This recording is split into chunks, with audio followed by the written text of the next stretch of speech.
하나님 말씀 빌립보서 2장 12절 13절 말씀입니다. 그러므로 나의 사랑하는 자들아, 너희가 나 있을 때뿐 아니라 더욱 지금 나 없을 때에도 항상 복종하여 두렵고 떨림으로 너희 구원을 이루라. 너희 안에서 행하시는 일은 하나님이시니 자기의 기쁘신 뜻을 위하여 너희에게 소원을 두고 행하게 하시나니. 아멘. 우리가 2절을 읽었지만 12절 말씀은 이미 지난주에 전했습니다. 오늘 12절을 함께 읽는 것은 13절을 바르게 해석하기 위해서입니다. 우리는 13절의 말씀이 워낙에 은혜스럽고 참 좋아서 그 자체로 우리가 원하는, 하나님의 기뻐하시는 뜻이 아니고 우리가 원하는 대로 해석하기 일쑤였습니다. 제 자신도 그랬습니다. 보면 너희 안에서 행하시는 하나님이시니, 여기다 읽으면 동력은 하나님이고 자기의 기쁘신 뜻을 위하여 멀리 있는 하나님의 어떤 비전이 있고, 그러나 눈앞에 있는 현실에 있어서는 너희에게 소원을 두고 행하게 하시나니, 눈앞에 직접 맞닥뜨리는 것은 내 것. 그래서 하나님은 지금 나에게 꿈을 갖게 하시고 야망을 갖게 하시고 그렇게 해서 하나씩 하나씩 이루어주시고 그 결과 하나님의 기뻐한 뜻을 저기 가서 이룰 것이다. 이렇게 우리가 읽고 받아들이기 일쑤했습니다. 여러분은 알지 몰라도 저는 그렇게 해석했습니다. 그리고 그렇게 해석했다고 해가지고 이 말씀을 붙들고 나의 신앙의 지표를 삼고 이 말씀 때문에 무슨 꿈을 가지고 열심히 했냐, 그건 아닙니다. 왜냐하면 적어도 성경을 한 구절만 보지는 아니하고 여러 군데를 보기 때문에 이 한 말씀 때문에 지금과 다른 삶을 살 뻔했다, 그런 위험은 없었습니다만은 적어도 이 부분을 읽을 때만큼은 그런 식으로 해석이 됐습니다. 뭐냐면 잘은 모르지만 하나님의 기뻐하신 뜻은 우리가 잘은 모르지만 굉장히 크고 좀 수상되고 좀 멀리 있고 딱 떠오르는 게 그거잖아요. 그리고 나의 너희에게 있는 소원, 내 소원은 눈에 보이고 가깝고 좀 작고 좀 쉬운 것 같고, 짧은 시간에 이루어지는, 그래서 내 안에 멀리 있지만 하나님의 거룩한 뜻을 품고 있다면 짧게 그 과정에 있는 내가 생각하고 원하는 모든 것들은 그 결국에는 내가 그걸 원하기 때문에 하나님이 다 도와주셔가지고 뜻을 이룰 것 같고, 그렇지 않다는 건 아닙니다. 실제로 우리가 단계적으로 하나님의 뜻을 행하고 살면서 끝내는, 하나님이 나에게 맡기신 일 다 했다. 사도 바울도 보세요. 한꺼번에 전 세계를 한꺼번에 돌아다닐 수는 없잖아요. 오늘은 아시아, 오늘은 유럽, 오늘은 에베소, 오늘은 고린도, 이렇게 다닌단 말입니다. 그래서 나의 달려갈 길을 다 갔다, 이렇게 하고 주님 품으로 안겼습니다. 그처럼 우리 삶에서 우리가 믿음으로 품은 뜻이 있다면 그 역시 하나님이 우리에게 주신 사명을 부분적으로 하나씩 단계적으로 이룬 것이 되기 때문에 이 말씀을 붙들고 사는 것이 나쁜 일은 아니지만 우리는 항상 기본적으로 기본 맥락에서 봐야 되고, 말씀이 주시는 제1의 뜻이 있습니다. 제1번의 뜻을 뺀 다음에 틀린 건 아니지만 하고 하면 뭐죠? 오답은 아닐지라도 유사정답 정도밖에 안 되는 겁니다. 진짜 정답을 찾는 일을 먼저 해야겠죠. 자, 보십시오. 오늘 말씀에 13절의 말씀은요, 사실은 답을 찾기가 왜 어렵게 되냐면 느낌상 14절과 이어지는 것처럼 되어 있기 때문입니다. 보세요. 12절은 이루라 해가지고 마침표 찍어놨죠. 그 13절은 하시나니 하고 우리 말로 연계형이라고 그래요. 그 다음 말과 연계시키는, 접속사 없이 연결시키는 그런 느낌이란 말이죠. 그래서 14절하고 이어진 것 같아요. 너희에게 소원을 두고 행하게 하시나니 모든 일을 원망과 시비가 없이 하라. 그렇죠. 이 자면 뒤에 거하고 이어진 것 같아요. 설명을 하자면 하나님께서 나 한 사람을 이 땅에 보내실 때 하나님이 세우신 하나님이 쓰신 뜻이 있어요. 그걸 우리는 소명이라고 여기고 살잖아요. 근데 그 가는 과정에 내가 이 공부도 하고 싶고 저것도 먹고 싶고 이 직업도 갖고 싶고 이 사람하고 결혼도 하고 싶고 이 모든 것들이 있어요. 그게 다 무관하지는 않지만 하나님의 섭리를 우리가 믿고 가는 것이지만 이렇게 근데 이런 중간중간에 있는 일들에 우리가 인간의 욕심이 많이 끼어들 때가 있어요. 그런데 그럴 때조차도 어떻게 우리가 치장을 하냐면 저 멀리 있는 하나님의 뜻을 이루는 그 과정이야 그래요. 근데 다 그럴 것 같으면 우리가 죄 없이 살게요? 오히려 돌이켜보면 그때는 내 생각이었어. 그때는 내가 잘못된 생각이었어. 그때는 하나님의 뜻을 가져와 내 뜻을 원했던 것이었어. 다 이런 소리 한단 말이죠. 그런데도 지금은 어때요? 이쪽 방향으로 볼 때는 이건 저 멀리 있는 하나님의 뜻을 향한 지금 과정과 섭리 안에서 내가 이런 뜻을 갖게 되는 거야. 내가 이런 욕심을 갖게 되는 거야. 이렇게 한단 말이죠. 그러다 보니까 어떤 일이 벌어져요? 너도 그런 생각, 나도 그런 생각하니까 서로 어떻게 해요? 원망이 생길 수밖에 없죠. 시비가 생길 수밖에 없죠. 다 돌아보는 상태였으면 미안하네. 그때 내가 내 고집이었네. 아이고 나도 미안해. 그때 그거 내 뜻인데 하나님 뜻이라 거짓말했어. 이런 말 할 텐데 지금 이렇게 가는 중이니까 어떻게 해요? 나도 하나님 뜻, 너도 하나님 뜻. 이런 식으로 싸운단 말이죠. 그죠? 방향전환 이해가 되시죠? 자, 이래서 원망과 시비가 없이 하라라는 말을 이해할 수가 있다 이 말입니다. 그렇게 그죠? 그렇게 이해해도 우리 신앙생활하는데 유익은 있습니다. 유익은 있는데 연결을 짓고 다시 시작하는 그 점을 찍는다면 12절과 13절이 연결되어 있고 14절은 새로운 문단의 시작입니다. 그러니까 말하려면 어떻게 되냐면 13절은 하시나니 이렇게 끝내면 안 되고 하시느니라 이렇게 끝내야지. 예, 이렇게 말을 해야 훨씬 우리가 말씀을 받아들이기 쉽습니다. 이해하기가 더 좋습니다. 그러니까는 하나님께서요 뜻을 두고 행하게 하시느니라. 예, 하나님의 기쁘신 뜻을 위하여 우리에게도 소원 이게 뜻이란 말이에요. 우리에게도 뜻을 두고 행하게 하시느니라. 이렇게 딱 찍어야 되는데 행하게 하시나니 그러니까 너희가 어떻게 살아? 원망과 시비가 없이 살아 하고 뒤에 강조점이 줘버린다고요. 그게 아니고요. 우리가 12절에 구원의 문제였어요.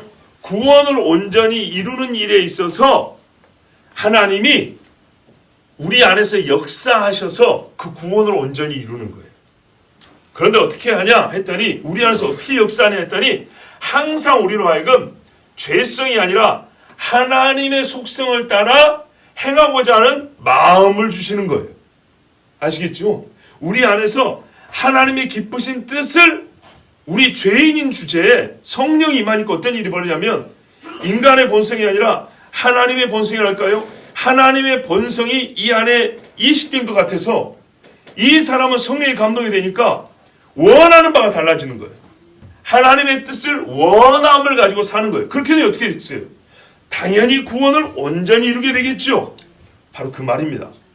우리 구원에 대한 확신으로 하나님의 뜻을 갖다 붙인다는 표현이지만 그쪽에 붙인 게 더 우리에게 유익입니까? 아니면 원망과 시비 없이 사는 데다가 하나님의 뜻을 갖다 붙이는 게 유익입니까? 구원이죠. 훨씬 더 강력하게 하나님이 모든 일을 주관하시지만 진짜 우리가 표현상 더 강력하게 하나님이 주권을 행사해 주셔야 될 부분이 어디냐면 구원의 문제입니다. 구원. 예수 그리스도가 십자가에 못 박혀 죽으시고 우리의 공로가 아니라 그분의 공로로 우리가 구원을 받은 것처럼 우리 속에 일어나는 모든 구원과 관계된 새로운 생각들, 새로운 마음, 변화된 심령은 완전히 하나님으로부터 시작되는 겁니다. 근데 하나님이 어떻게 하냐? 저 멀리서 야야 이리 와봐 손짓하는 게 아니고요. 여기로 확 들어와서 마음을 잡아버린다고요. 그래서 안에서 역사한다 이렇게 말하는 거예요. 하나님께서 안에서 역사를 하니까 어떤 일이 벌어져요? 하나님의 기뻐하신 뜻을 갖게 살게 돼요. 그런 일만 어떤 일이 벌어지냐? 우리 육신으로 짓는 죄에 대하여 두려워하게 돼 있어요. 바울이요. 하나님의 뜻을 알고 나니까 와 바로 나여 죽은 자가 되었도다. 내가 죽게 되었도다. 그 전에는요. 율법을 달달 외워도 자기는 죄가 없대요. 그래서 두려운 줄을 몰랐어요. 떨지 않았어요. 그런데 그 다음 어떻게 이제 예수님을 만나니까 어떻게 했어요? 예수님 만날 때부터 한번 봐보세요. 이스라엘 백성은 시내 산에서 율법을 들을 때도 땅에 엎드렸는데 모세는 겁나서 바울은 율법을 배우면서 겁나서 엎드린 적이 없어요. 그런데 예수님을 만나니까 두려워서 벌벌 떨었어요. 그리고 그때로부터 하나님 앞에 떨며 즐거움이 있었어요. 바울같이 하나님 복음을 즐거워한 자가 어디 있고 바울같이 하나님의 복음을 전하고 사는 걸 재밌어하는 사람이 어디 있습니까? 몸이 만신창이가 되어도 그게 내 할 일이라 하고 있어요. 우리가 살면서요. 이게 내 천직이야 하면서도요. 누가 목에 칼 들으면 할까요 안 할까요? 안 해요. 그죠? 우리 청년들이 옛날에 게임 재밌었죠? 게임 재밌는데 채찍 살같이 찢어지는 채찍 39대를 한 3번만 맞자. 그럼 게임 할래 안 할래? 안 하겠죠. 세상에 재밌고 좋은 일도 네 팔 잘라버린다면 안 해요. 그러죠. 바울을 보세요. 제가 재밌어라 한다니까 좀 오버하는 것처럼 느껴지죠. 우리가 그런 게 있어요. 부모가 자식을 키울 때 땀나고 피나고 눈물 나고 힘듭니다. 그러나요? 자식 키우는 재미가 있습니다. 그렇죠. 우리가 모든 감정이 서로 상반된다고 볼 필요는 없어요. 슬픔과 즐거움이 항상 얘가 있고 얘가 없고 얘가 있고 얘가 없고 그러냐? 그렇진 않아요. 하나님을 섬기는 데는요, 놀라운 게 공존합니다. 감정의 공존, 슬픔과 기쁨이 공존하고요, 두려움과 즐거움, 반가움이 공존합니다. 이게 기독교 신앙입니다. 아주 놀랍습니다. 그래서 하나님의 뜻이 내 뜻이 되고 보니까 그 뜻대로 알면서 그 뜻이 내 법이 되었는데도 불구하고 내 육신에 또 다른 법이 있어서 내 육을 자꾸 죄로 끌고 가는 거 볼 때 어떻게 해요? 하나님의 은혜에 무한히 감사하고 즐거우면서도 동시에 어떤 일이 벌어져요? 무섭도다. 이렇게 말이 나오는 겁니다. 여러분, 이스라엘 백성하고 모세하고 누가 하나님을 더 무서워했을까요? 광야에서. 여러분 보시면 누가 하나님을 더 무서워한 것 같습니까? 모세가 더 무서웠죠. 선생님 맞아요. 모세가 더 무서웠어요. 그러면요, 모세가 하나님하고 더 친했어요? 고라가 하나님하고 더 친했어요? 모세가 더 친하죠. 모세가 더 친한데 고라는 얼마나 겁이 없었는가 봐보세요. 모세는 하나님하고 친한데도 엎드렸어요. 주여! 하고 땅에 엎드렸다고요. 근데 고라는요, 하나님하고 친하지도 않은 주제에 뭐라요? 그래 해보자 그랬어요. 그렇습니다. 하나님을 정말 사랑하는 자가, 경외하는 자가 하나님을 두려워할 줄 압니다. 지옥이 떨어지는 두려움이 아닙니다. 아버지 하나님, 지존자에 대한 엎드림. 그거는 정말 겸손하고 아름다운 피조물된 모습입니다. 자, 전체 말씀의 뜻은 이렇게 이해하시면 됩니다. 우리 조금 더 자세히 보도록 하겠습니다. 12절에 그러므로 나의 사랑하는 자들아 너희가 항상 복종했던 것과 같이, 지금은 그렇죠, 그렇게 했던 것처럼 지금 내가 있을 때뿐만 아니라 없을 때도 더욱 두려움과 떨림으로 너희 구원을 이루라, 온전히 이루라 그랬어요. 자, 우리는요, 두려움이 구원에 이룰 줄을 알고 떨림으로 구원에 이르는 것을 보게 됩니다. 모세처럼, 여호수아처럼, 또 많은 선지자와 사도들처럼. 이것이 하나님이 죄인을 구원하시는 방식이고 또 구원받는 죄인이 갖는 새로운 뜻이라는 것의 성질입니다. 그러니까 우리가 하나님 앞에 구원받았다, 그래서 구원받은 사람은 새로운 뜻을 가진다니까 이 뜻이 어떤 뜻이냐 할 때 성경이 1차적으로 그 뜻은요, 묘한 성질을 가지는데, 자 보세요 여러분, 요 말 뜻을 이해해야 돼요. 무리하는 일은 쓰는 일을 합니다. 녹이는 일도 하고, 그렇죠. 근데 물이 가진 성질은요, 흐르는 성질입니다. 얼리기도 하고 끓는 성질입니다. 자, 하나님이 우리에게 우리 죄인을 구원하실 때 어떻게 하냐면 예수 그리스도를 주시고 우리 안에 뭔가가 변화하는데 두려움과 떨림이 일어나게 한다고요. 두려움과 떨림이라는 이 새로운 성질, 이것이 우리 안에 이제는 내재가 돼요. 그래서 나라는 사람이 물이 이 일도 하고 저 일도 하는 것처럼 내가 이 일도 하고 저 일도 하는데 성질이 물의 성질로 한단 말이죠. 그것처럼 하나님을 두려워하는 마음의 성질로 하고 하나님 앞에 떠는 성질로 일을 한다고요. 이해가 되십니까? 직장생활 해도 예전에는 뭡니까? 내 자신을 높이고 그냥 먹고 살기 위해서 하고 남들이 보든지 안 보든지 도둑질해도 아무렇지도 않고 이랬는데 이제는 똑같이 장부를 써도 어떻게 해요? 하나님 앞에 두려운 마음으로 하고 똑같이 내 고용인 앞에서 예하면서 순종을 해도 하나님 앞에 떠는 마음으로 이렇게 한단 말이죠. 새로운 성질이 생겨요. 이 새로운 성질을 갖는 것 자체가 하나님의 뜻이에요. 예수를 믿으면 사람에게 어떤 새로운 성질이 발생하냐면 두려움과 떨림이라는 성질이 발생한다고요. 마음이 두렵고 몸도 떨기도 하고, 그런데요 동시에 또 하나 느끼는 거 뭐냐면 하나님의 기뻐하신 뜻이, 내가 전에 알지 못했던 뜻이 새록새록 생각이 나요. 발상이 된다고요. 생각이 여기서 시작되어 나온다고요. 예전에는 꿈도 못 꿨다, 야 내가 이런 생각도 할 수 있는 사람이었나 싶은 그런 생각들이 나온다고. 이게 묘하죠.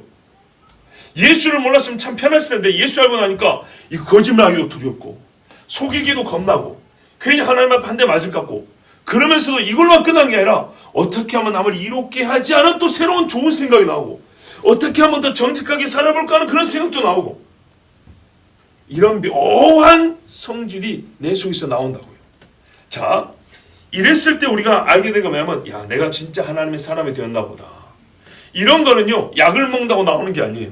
어디서 교육받는다고 나오는 것이 아니에요. 근데 예수를 믿으면 시작되는 거예요. 이거는 질적인 면이에요. 영적이며 질적인 문제의 변화예요. 자, 그런데 요 일을 누구에게 하셨냐면 아버지가 우리 앞에 보니까 아들에게 하셨다는 거예요. 아들은 원래 하나님이지 않습니까? 그래요. 하나님이시지만 동시에 피조물이었어요. 그러니까 우리가 생각할 때는 이런 거죠. 말씀을 통해 보면 아들 예수님은 원래 하나님이셨고 또 피조물이었잖아요. 그러면 아들로서 갖고 있었던 그 순종함과 아버지를 향한 그 엎드림의 자세, 겸손의 자세, 그 피조물로서 우리는 어느 순간부터 이 일을 시작을 했어요. 그럼 이 시간차가 있겠죠. 아들에게는 이 시간차가 없는 거예요. 우리는 태어나서 언젠가부터 시작을 했지만 아들은 영원부터 아들이었고, 그 아들이 육을 입었기 때문에 아들은 육을 입기 전부터 그랬고, 육을 입고 나서 어느 때가 아니라 항상 아버지 앞에 엎드렸던 거예요. 항상. 자, 그러나 이 마음을 아버지가 아들에게, 육을 입은 아들에게 갖지 않게 하신 것이 아니고 똑같이 이 마음을 갖게 하셨어요.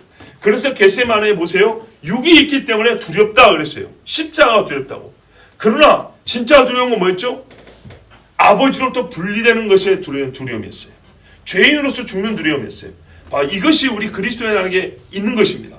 이 생각, 이런 질적인 변화가 모든 그리스도인에게 예수님은 처음부터 갖고 계시지만 우리에게는 성령이 임하시면 발생하는 생각들입니다. 예루살렘에서도 사람들이 뭐래요? 성령이 임하니까 뭐래요? 그 성령의 자극을 강하게 충격받으니까 화루다 나여, 이사야와 똑같이 우리가 죄를 졌으니 어찌할꼬, 이렇게 마음의 변화가 일어나지 않습니까? 하나님의 두려움이 일어나는 겁니다. 자, 그것처럼 아들도 아버지 앞에서 순종하시되 불순종의 두려움, 그리고 죄인으로서 죽는 두려움을 아들이 갖게 하셨어요.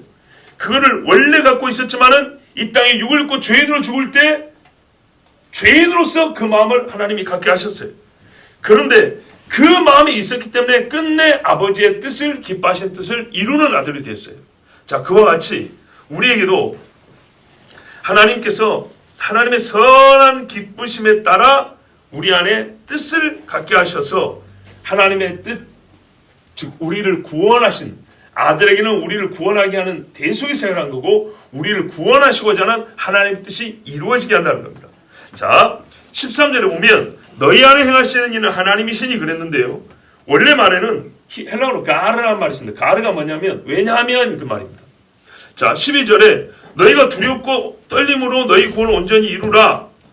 왜냐하면, 여기서 왜냐하면 원이라고 하면 어떻게 해서 이게 가능하냐 하냐면, 구원이 이루라 했는데 왜 이게 이루어질 수밖에 없냐 하면 너희 안에 하나님이 역사하시기 때문이다. 이렇게 말하는 거예요. 즉 역사는 뭐냐면 에너지입니다. 에너지. 동력입니다. 효과를 발휘하는 힘입니다. 그러니까 우리 안에서 뭔가 운동이 시작되는데 이게 하나님으로 말미암아 시작된다는 겁니다. 하나님이 힘이 되어서 시작하고 반드시 효과를 발휘하는 그 일이 우리 안에서 이루어졌기 때문에 우리의 구원은 이루어질 수밖에 없다는 겁니다. 자, 이루어질 수밖에 없는 구원인데 왜 우리 보고 이루라 그러죠? 이 문제에 대해서 우리가 그동안에 많이 들었지만 한 번만 더 말씀드리면, 하나님께서 근원이고 힘이 되시는 그 결과로서 우리가 구원을 얻게 됐지만, 하나님이 역사하신다는 말은 본인이 일을 다 한다는 뜻은 아닙니다.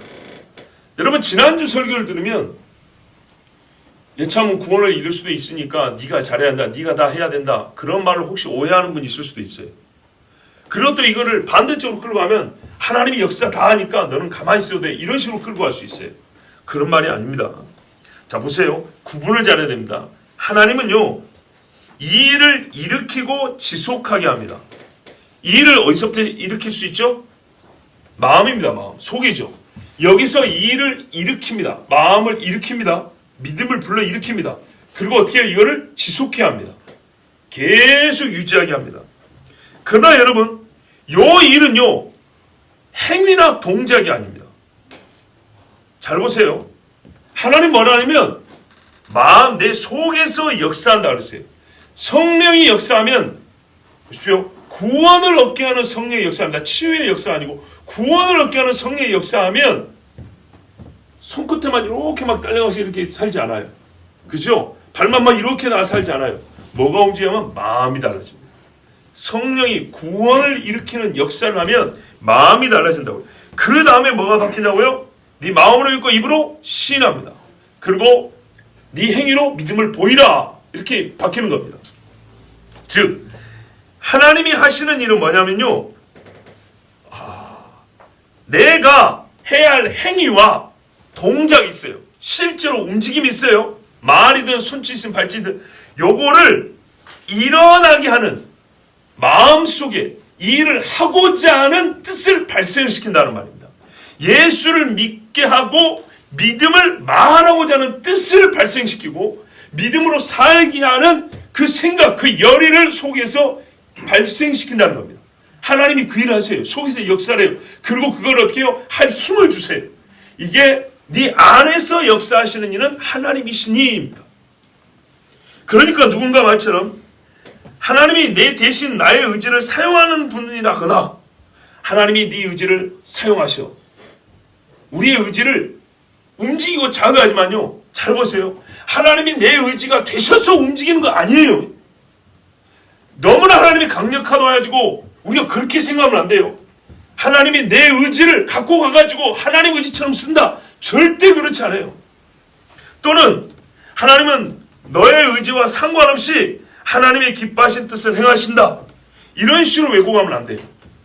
우리가 어떤 공동체적으로 볼 때는 사람들마다 마음이 다르기 때문에 가끔은 내 뜻과 상관없이 하나님이 행하시는 일이 있어. 이렇게 말할 수도 있어요. 또는 하나님이 우리가 어리석기 때문에 그런 일을 행할 수 있어요. 근데 지금 우리는 구원 이야기하고 있어요.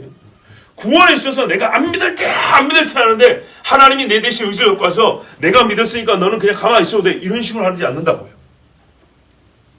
또는 내가 안 믿어 했지만은 그건 원래 상관이 없어. 하나님이 너를 구원하기로 뜻을 정하셨으면 그냥 너는 구원받는 거야. 이런 식이 아니란 말이에요.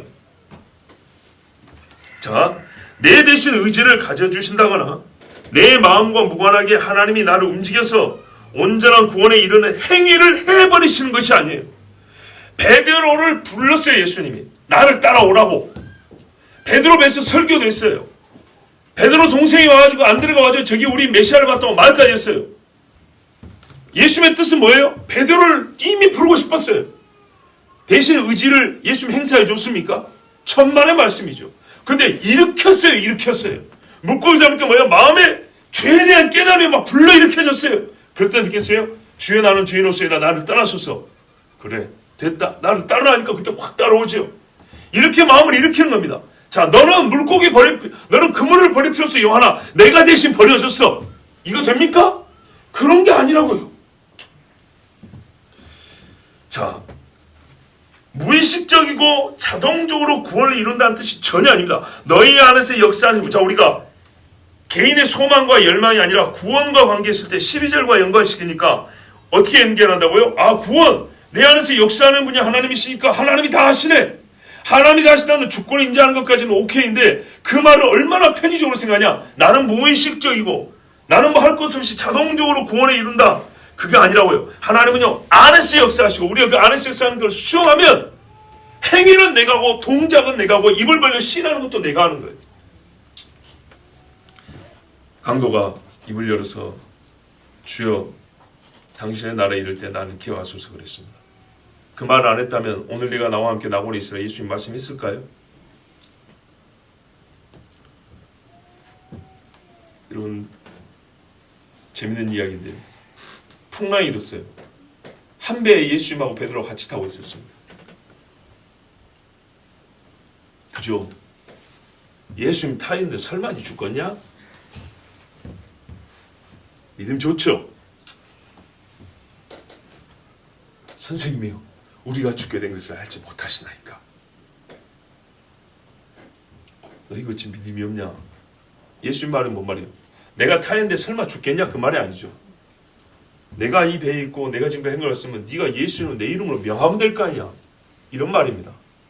내가 타는데 네가 죽을 거 아니야. 이런 의미로 믿음이 없다 소리가 아니라 네가 입에 있으니까 네가 명령을 해야지. 네가 기도를 해야지. 그런데요, 그 정도까지는 못됐지만 베드로 뭐 했어요? 행위를 했어요. 선생님이요 하고 깨웠다고요. 이사야서에 여호와로 잠들지 못하게 하시는 자들이야 외치라 그랬다고요. 최소한 거기까지가 아니라 그건 믿음입니다. 어떻게 해요? 선생님 깨어나면 산다는 거 아닙니까? 깨웠어요. 그러니까 예수님이 뭐 했어요? 예수님이 바다야 잠잠하라 그랬다고요. 바다와 풍랑을 꾸짖었다고요. 자, 예수님이 베드로의 할 것을 대신해 줬습니까? 아니죠. 그거 아닙니다. 잠자면서 나는 다 알고 있으니까 너는 그냥 가만히 있어. 이렇게 하십니까? 그거 아니라고요. 우리 구원을 그런 식으로 생각하면 안 되고 하나님이 역사한다 하니까 이런 식으로 받으면 안 되는 겁니다. 아무도 기도할 마음이 없을 때 모세는 기도했습니다. 그 마음 누가 줬을까요? 하나님이 성령이 줬습니다. 그래서 마음만 줬으니까 된 겁니까? 아니요. 모세는 손을 들었단 말입니다. 오늘 이 전쟁에서 이스라엘이 이기게 하실 뜻이 있어요. 근데요, 모세 보고 손을 들라 그랬다고요. 아론과 홀이 옆에서 들었단 말입니다. 성경을 정확히 보세요. 내리니까 지고 올리니까 이기더라. 이게 무슨 주문이가 주술이 아니라 하나님의 역사하는 걸 보여주는 표인데 그 표에 해당되는 행위와 동작은 네 몫이다 그 말입니다. 믿는다면 그 행위를 하라 이 말입니다. 하나님은 반스에서 물을 뿜어나오게 하셨어요. 뭐 하니까요? 모세가 부르짖으니까요. 다 물 마시고 싶었어요. 그러나 기도할 사람이 없네요. 물은 마시고 싶은데 하나님께 물 달라고 하는 마음을 가진 적 없어요. 물 달라고 마음을 가진 자는 있어도 하나님 앞에 기도한 자는 없어요. 이 차이를 보세요. 죄를 회개해야 하지만 누구도 실제 회개하지 않을 때 에스라는 홀로 회개하기 시작했습니다. 그 모습을 보고 나온 자들이 있어서 대각성이 시작됐습니다. 하나님께서 모세, 에스라, 엘리야, 세례 요한에게 성령을 부어주셨고 그들은 주의 영의 내주와 역사하심에 복종했습니다. 하나님의 뜻을 알고 하나님의 마음의 역사할 때 이게 하나님의 뜻이구나 하고 알고 했다고요. 제가 여러분에게 어떤 무슨 현학적이고 학자적인 얘기하려는 게 아니고요. 하도 가짜들이 많으니까 가짜들 공부를 좀 한단 말입니다. 유명한 신화학자들이 있어요. 서양에 유명한 신학자 조지 프레이저라든지 조스 캠벨이라든지 유명한 신학자들인데 요 사람들이 하는 일이 뭐냐면 전 세계 종교를 다 연구해가지고 체계화하는 게 뭐냐면 거기에 있는 공통된 원리를 뽑아갖고 가르쳐주는 거예요. 이 사람들의 죽을 때까지 한 일이 그거예요. 네, 아주 유명한 사람들입니다. 전 세계 종교를 다 섭렵해요. 그러니까 어떤 의미에서 우리는 전 세계 종교책을 일일이 다 볼 필요가 없이 그 사람들이 100년 전, 80년 전에 해놓은 거 찾아고 읽으면 대강은 다 할 수 있어요. 근데요, 전 세계 종교의 공통적 특징이 뭔지 아십니까? 여러 가지 있죠. 그 중에 대표적인 거 뭐냐면 죄를 인정하지 않는다든지 대속죽음을 인정하지 않는다든지 그런데 그 비슷한 것도 다 있어요.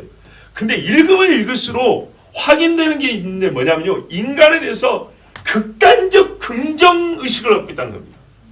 인간에 대해서 무지하게 긍정적인 생각을 갖고 있다는 겁니다.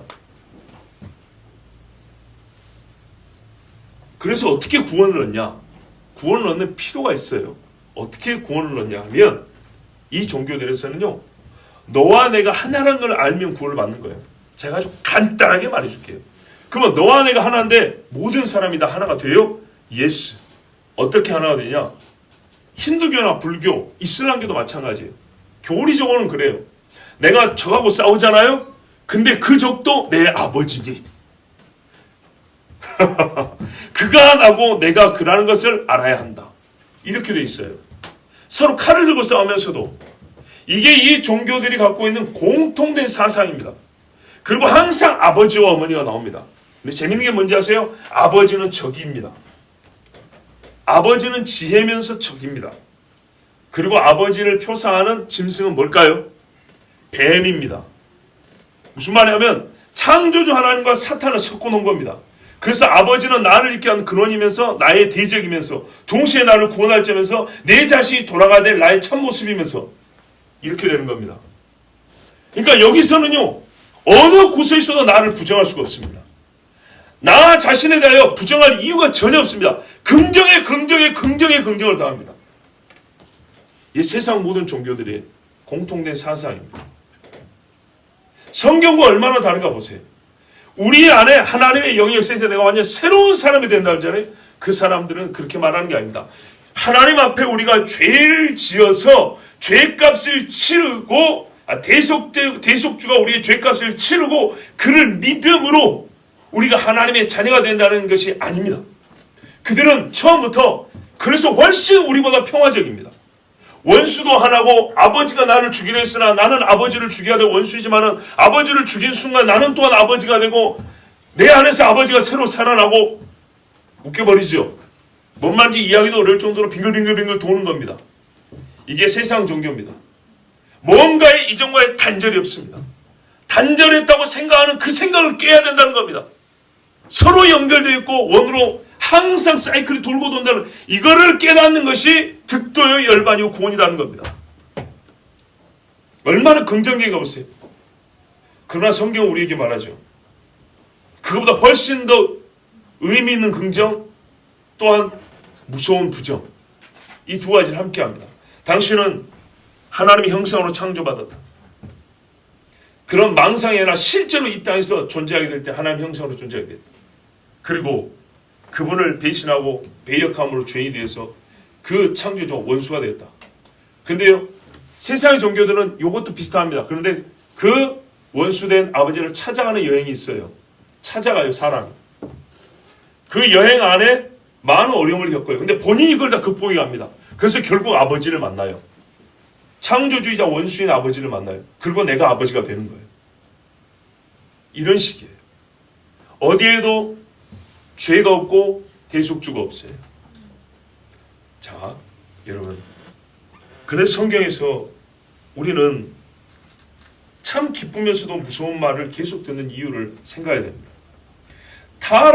타락했다. 인간이 타락했다는 말은 정말 무서운 사실을 말해주고 있습니다. 하나님께서 우리 마음에 한순간도 역사하지 않으면 우리는 구원과 무관한 존재, 하나님께로 향한 뜻이 단 한순간도 발생할 수 없고 소유할 수 없다는 겁니다. 마귀적 본성으로 살아간다는 얘기입니다. 보세요. 하나님이 역사를 안 해주면 우리 마음이 어떻게 될까요? 우리가 하나님의 뜻을 행할 수 있을까요? 하나님을 사랑할 수 있을까요? 가능하다고 생각하시는 분 있어요. 이건 기독교 사상도 아니죠. 우리 믿음도 아니죠. 하나님이 역사하지 않는데 내가 하나님의 뜻을 알 수 있다. 아니죠. 그럼 하나님이 역사하지 않는 그 상태는 어떤 상태입니까? 그래 본질상 진노의 자녀 마귀 자식입니다. 그 상태로 살아가는 겁니다. 그래서 하나님이 역사해 줘야 시작한 우리의 마음, 우리가 믿음을 갖게 되고 구원을 얻게 됩니다. 그런데 이것이 어떻게 해요? 계속 하나님 해나가는 겁니다. 계속. 그런데 계속 해나가는데 우리가 육신을 계속 갖고 산다고요. 그동안에. 그러니까 어떻게 해요? 즐거우면서도 두려우면서 떨면서도 기쁘면서 이렇게 신앙생활이 되는 겁니다. 자, 13절 후반부에 보면 자기의 기쁘신 뜻을 위하여인데요. 하나님의 선하신 기쁘심에 따라 이 두 가지로 다 번역할 수 있습니다. 무슨 말이냐면 우리 안에 하나님이 역사를 하면 어떻게 되냐면요. 하나님의 선한 기쁘심에 따라 우리의 뜻이 형성이 돼요. 또는 하나님의 기쁘신 뜻을 위하여 우리의 뜻이 만들어져요. 그러니까 하나님의 기쁘심의 뜻을 기쁘심에 따라 우리의 소원이 방향이 돌아간다는 얘기입니다. 아, 전에는 하나님의 기쁘심과 상관없었지만 하나님의 선한 기쁨을 따르는 쪽으로 우리의 마음이 방향 전환하는 거예요. 그런데 또 다른 의미로는요. 보세요. 처음부터 하나님의 선하시고 기뻐하신 일을 행하고자 하는 뜻을 갖게 하는 거예요. 자, 보세요. 우리가 어떤 뜻이 있고 소원이 있었어요. 이렇게 가다가 점차로 바뀌어가지고 주파수 딱 맞아가지고 이렇게 이게 아니고요. 믿는 순간 우리에게 하나님이 기쁘신 뜻을 내 뜻으로 삼는 새로운 마음이 생겨요. 그래서 여기서부터 시작하면 틀어졌다가 맞출 필요가 없이 이 자체가 그런 뜻을 갖고 있기 때문에 시작하는 순간 하나님의 뜻하고 딱 맞게 나가는 거예요.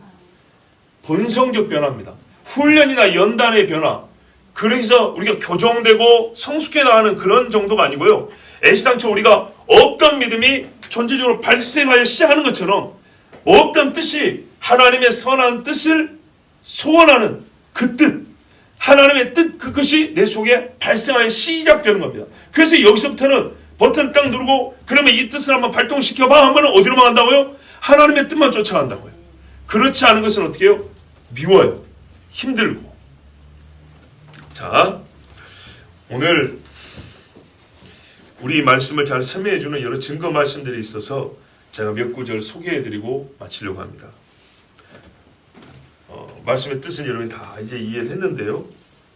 성경은 이 같은 뜻의 말씀을 한 군데서만 아니라 여러 군데서 말씀해 주시고, 또한 교리적 설명이 아니라 때로는 어떤 사건의 맥락에서, 사건, 그러니까 우리 어떤 그 실제 상황에서 이 말씀을 주시는 경우가 있습니다.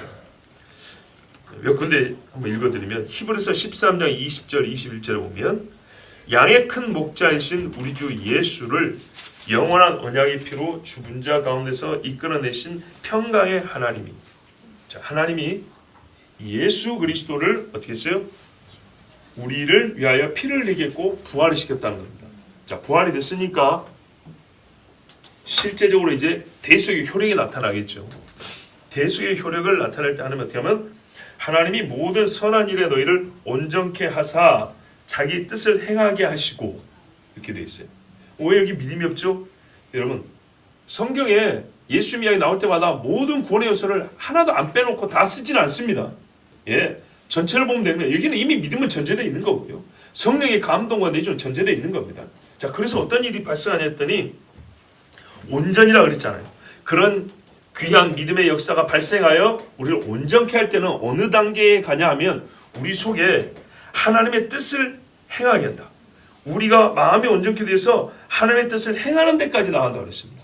이게 바로 예수님의 피로 말미암아 우리는 구원의 효력이에요. 실제적으로 일어난 일. 그러면 행하는 건 누가 하죠? 우리가 그죠? 자기 뜻을 행하게 하시고 우리의 속에서 역사하셔가지고 하나님이 우리 손으로 실제로 행하게 하십니다. 그 앞에 즐거운 것을 예수 그리스도로 말미암아 우리 속에 이루시기를 원하노라. 자, 그러니까 이렇게 행하게 하심으로 하나님이 뜻하는 것을 이루어 간다는 겁니다. 또 하나, 디도서 2장 11절에서 14절에 보면 우리 번역이 좀 약해서 다른 번역을 읽어드릴게요. 11절에 이는 구원을 주시는 하나님의 은혜가 모든 사람에게 나타나서, 왜 우리 번역을 문제라고 있다고 하냐면 모든 사람에게 구원 주시는 하나님의 은혜가 나타나 이래버리니까 만유 구원이 돼버리는 거예요. 모든 사람에게 구원을 한다고. 그럼 바울이 디모데에게 보세요. 믿음은 모든 사람의 것이 아니다 그랬단 말이에요. 그래서 이게 원래가 무슨 뜻인가 했더니 구원을 주시는 하나님의 은혜가 모든 사람에 나타나서 다 믿는다는 게 아니고 믿음에 이르는 은혜는 모든 사람의 하나님이 보여준다는 얘기예요. 보여줬을 때 어떻게 했냐고요? 그 중에 믿는 자들이 있겠죠. 믿는 자들은 어떤 일이 벌이냐? 경건치 않은 것과 이 세상 정욕을 다 버리고 근신함과 의로움과 경건함으로 이 세상에 살고 복스러운 소망과 우리의 크신 하나님 구주 예수 그리스도의 영광에 나타났음을 기다리게 하셨으니 그가 우리를 대신하여 자신을 주시면 모든 불법에서 우리를 구속하시고 우리를 깨끗하게 하사, 그 다음 보세요, 선한 일에 열심하는 친백성이 되게 하려 하심이라고 했어요. 그러니까 우리 마음의 변화를 일으켰을 때 근신하는 마음, 뭔 즐거움도 아니고요. 학교에서 근신해 보셨어요? 저 옛날에 일주일 동안 반성문수 해봤거든요. 선생님이 옆에만 지나가도 그냥 얼마나 긴장이 되고 땀이 뻘뻘 나는지요. 벌 받는 그럴 때 우리 근신이라고 하잖아요. 근데 왜 이런 표현을 썼을까요? 마찬가지로 두렵고 떨림이에요. 우리 하나님 앞에 즐거우면서도 두렵고 떨림 가운데서 일을 행하면서 우리가 그 믿음의 일을 행하면서 살아가는데 이것들을 말하면 선한 일에 열심하는 친백성이 되게 하려 하심이라고 했어요.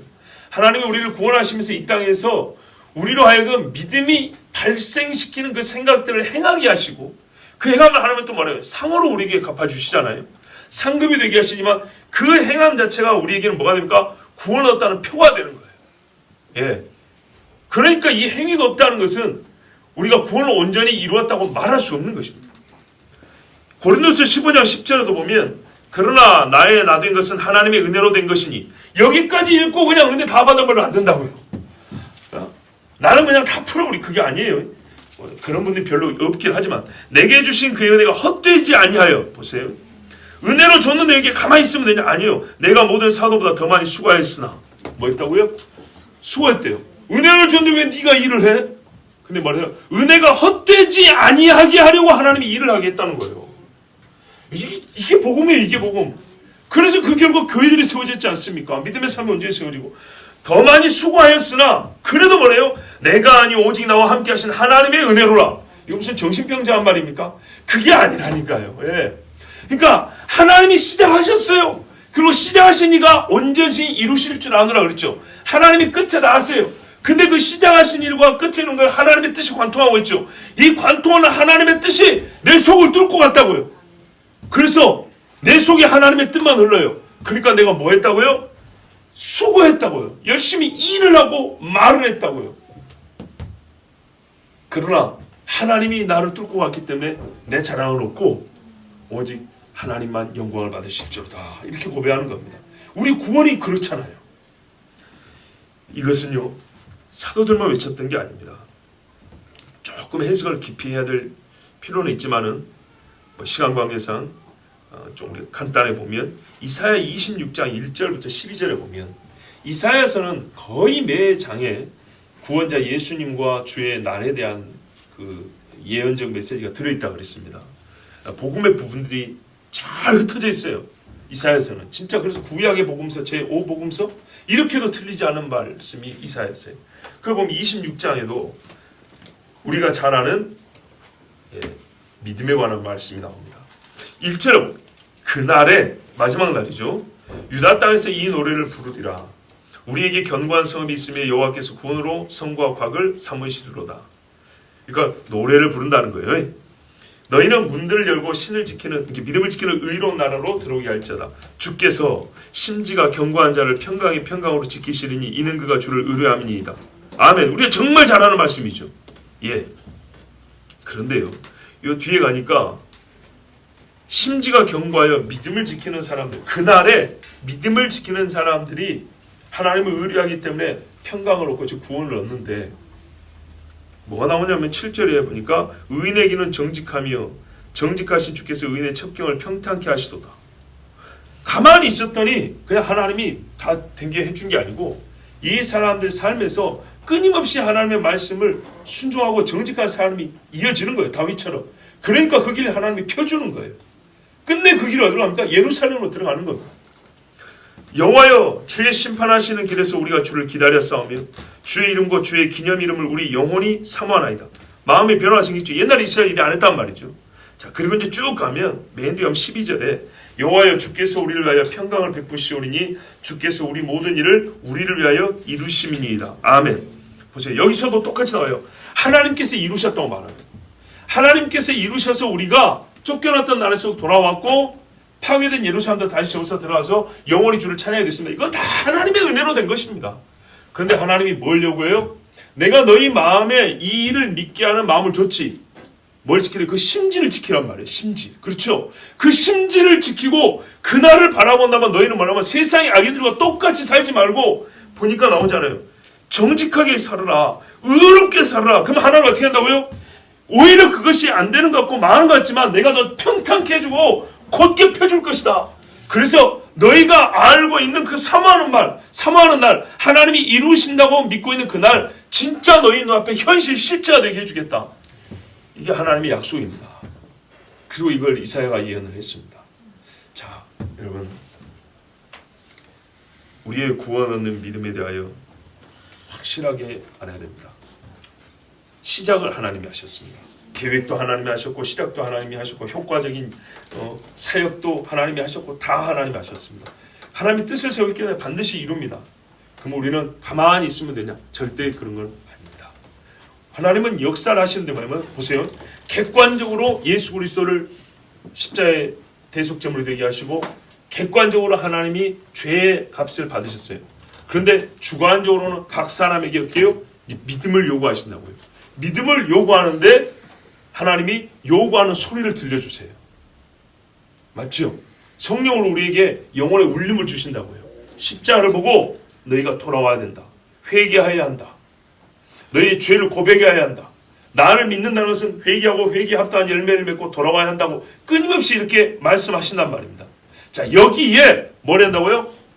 뒤에는 회개의 고백도 있어야 되고 회개에 합당한 열매도 있어야 되는데 마치 하나님이 우리 속에 이 자극을 주시고 하나님이 십자가에서 나는 아무것도 한 없이 예수님이 죽었다는 것, 진짜 거기는 내가 한 게 아무것도 없죠. 그거를 그대로 갖고 와서 내가 고백하는 것과 내가 시인하고 내가 해야 될 것도 예수님이 죽으시고 내가 할 것 없이 예수님이 갚으신 것처럼 내가 아무것도 안 해도 되는 것처럼 생각하는 경우가 있다고요. 무슨 말이냐면 객관적인 그 보속의 사역은 예수님이 하신 것이지만 주관적으로 그것이 내 것이 되는 것까지 예수님이 내가 아니라 이 말입니다. 나는 예수님이 내가 대신 되었고 해주는 게 아니고 그것은 내가 하나님 앞에 예라고 말해야 되는 겁니다. 예라고 하고 그 객관적 그 사역을 내 것입니다라고 말해야 되는 겁니다.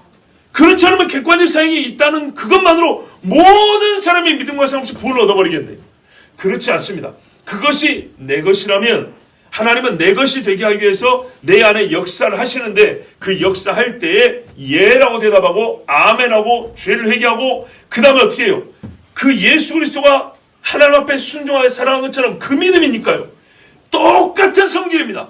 똑같은 질적인 변화, 영의 변화를 받아서 예수님이 하나님께 가졌던 마음과 행실로 살아가는 것, 이것이 하나님께서 우리 구원을 완전히 온전히 이룬다 할 때의 말씀의 뜻입니다.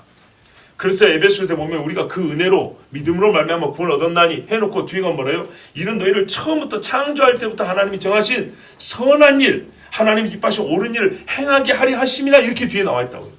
그러면 결국에는 우리 보고 착하게 살려고 하는 것이 아니, 그것은요 구원을 받은 그러니까 타락전의 모습을 회복한다 이 말입니다. 우리가 타락을 해서 망한 거잖아요. 그러면 우리가 구원을 받았다는 것은 타락 이전에 하나님과 관계를 회복했다는 얘기이기 때문에 타락 이전에 행실로 돌이킨다는 겁니다. 행실은 타락 후에 삶을 살면서 마음만 영으로만 내가 타락 전으로 데려가 줄게 이게 아니고 우리의 본질이 타락 전으로 바뀌었다면 우리의 삶의 모든 것도 타락 전으로 바꿔서 이 땅을 살게 해주시다는 말입니다. 그리고 그 사는 것이 우리가 실제로 속이 변했다는 증거가 되는 것이고요. 우리의 행위는 그래서 다층적인 의미를 갖고 있는 겁니다. 자, 여러분, 구원을 너무 어렵게 만들었습니까? 그렇지 않습니다. 어려운 것이 아닙니다. 어렵다고 할 것 같으면 어떤 게 어렵냐? 처음부터 네가 해야 어려운 겁니다. 제가 말씀드린 것은 처음부터 하나님이 했다는 겁니다. 근데 하나님이 했다는 거 인정할 때 우리가 무엇을 인정해야 되는 것이냐에 대한 인식을 똑바로 한다는 것입니다. 무엇을 하나님이 하셨냐 할 때 하나님이 예수 그리스도 자기 아들을 위해서 대속죽음을 갖게 하고 그것을 믿게 하는 마음을 우리 안에 불러일으키는 역사를 하나님이 하셨다는 겁니다. 하나님이 그 일을 하세요. 이게 없었다면 그 누구도 예수를 주라 시인을 못해요. 이 일을 하셨을 때 우리가 뭐 한다고요? 아다와 부를 때 예 한 것처럼 예 주님 맞습니다 이래야 되는데 이것까지 예수님이 준 것처럼 뭐 하나님이 대신 다 해줬겠죠. 뭐 이러면 안 된다는 겁니다. 이 안에는 하나님이 우리의 믿음에 대한 적절한 반응으로 우리에게 요구하시는 겁니다. 요구. 믿음을 보이라 요구입니다. 그렇게 되었을 때 우리 안에 어떤 변화냐면 하나님의 뜻이 내 뜻에 있는 질적인 변화가 일어나고 하나님의 뜻을 갖고 있기 때문에 하나님의 뜻만 쫓아가며 살게 된다는 겁니다. 그런데 동시에 우리는 어떻게 해요? 타락한 이 육의 성질을 또 갖고 있기 때문에 어떻게 해요? 두려움과 떨 수밖에 없는 인생살이가 되는 거예요. 하나님을 즐거워하면서도 두려워하면서도 속으로는 하나님의 뜻, 바울도 뭐냐면 하나님의 뜻만 소유한다는 게 아니고 기뻐한다고 했어요. 하나님의 뜻을 내가 하나님의 법을 즐거워하나 이런 변화가 일어난다고요. 그러나 육신으로는 또 어떻게 해요? 또 다른 법을 우리가 즐거워하는 일이 있어요. 그러니까 이 충돌 속에 산다 이 말입니다. 그런데 이 충돌을 누가 느끼냐? 예수 믿는 사람만 느껴요. 이 충돌 속에 끊임없이 하나님 도와주세요. 선생님이여 우리가 죽게 된 것을 알지 못하시나이까. 이렇게 끊임없이 부르짖으면서 하나님의 뜻을 쫓아가는 사람, 진짜 그 사람이 아둥바둥 사는 것 같아도 믿음이 있는 사람이고 그 사람이 실제로 하나님의 구원의 표를 가진 사람입니다. 그래서 바울이 말합니다. 나 없을 때 걱정하지 말고 사는 게 이게 아니고요. 두렵고 떨림으로 내가 있을 때 똑같이 더 복종하며 두렵고 떨림으로 너희 구원을 이루라 이렇게 말씀했습니다. 하나님이 우리 안에서 역사하십니다. 그러므로 여러분 항상 복종하고 두렵고 떨림으로 구원을 이루십시오. 우리 이 시간 함께 기도합니다.